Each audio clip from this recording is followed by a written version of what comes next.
భారత్కు చెందిన కీలక రక్షణ వ్యవస్థల నిర్వహణ, సాంకేతిక మద్దతు కోసం అమెరికా సహాయం చేయబోతుంది. ఈ మేరకు అమెరికా $428 మిలియన్ అంటే భారత్ కరెన్సీలో 3,600 కోట్లకు పైగా విలువైన 2 రక్షణ వ్యవస్థల ప్యాకేజీలను ఆమోదం తెలిపింది.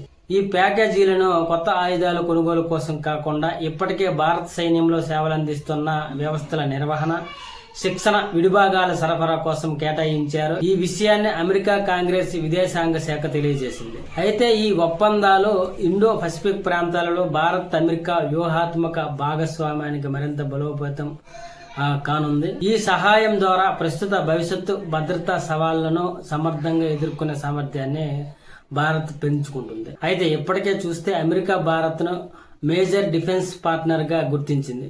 అయితే ఈ హోదా పొందిన దేశాలలో చాలా తక్కువ ఉన్నాయి. దీనివల్ల ఆధునాతన రక్షణ సాంకేతికతను భారత్ పొందే అవకాశం అయితే కనిపిస్తుంది. భారత్ అమెరికా కలిసి చేసే యుద్ధ అభ్యాస సైనిక విన్యాసాలు ప్రపంచంలోనే అతిపెద్ద ద్వైపాక్షిక సైనిక వ్యాయామాలలో ఒకటి.